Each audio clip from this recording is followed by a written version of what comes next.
Bienvenue dans ce deuxième cours consacré à la typographie.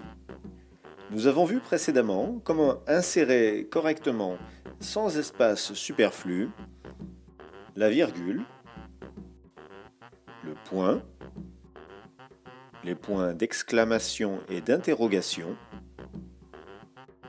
le point-virgule, les deux points et les guillemets. Nous allons à présent parler des points de suspension ainsi que des abréviations.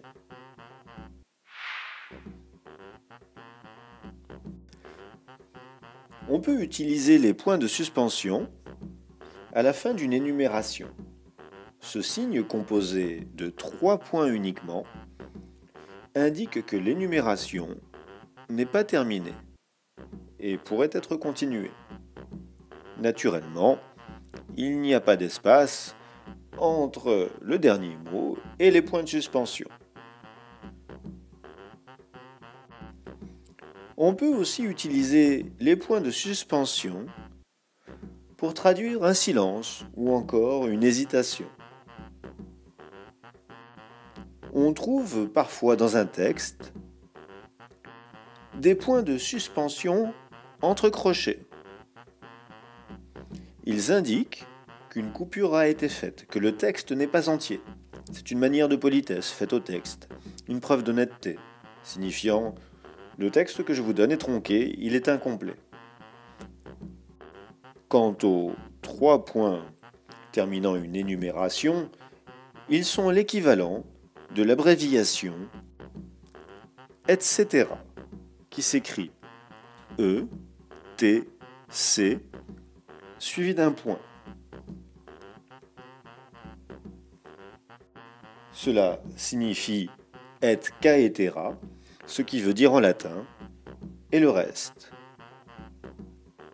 Passons maintenant aux abréviations. Dans cet exemple, il faut lire « monsieur » et « docteur ». Ces mots sont abrégés. Il existe 2 sortes d'abréviations. Une abréviation où l'on met la première lettre suivie d'un point qui marque l'abréviation, ou encore la première lettre suivie de la ou les dernières lettres. Voici 2 autres exemples. Adjectif, que l'on abrège ainsi, les 3 premières lettres suivies d'un point, ou madame, la première lettre, suivie des 2 dernières lettres du mot. Les chiffres premier, deuxième et troisième sont abrégés ainsi. Et surtout pas, comme on le voit trop souvent, ainsi.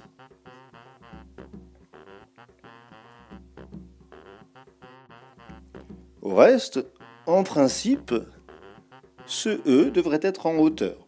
C'est ce qu'on appelle la mise en exposant. Mais je n'ai pas trouvé le moyen de le faire sur un iPad. Voilà, ce sera tout pour aujourd'hui. À bientôt.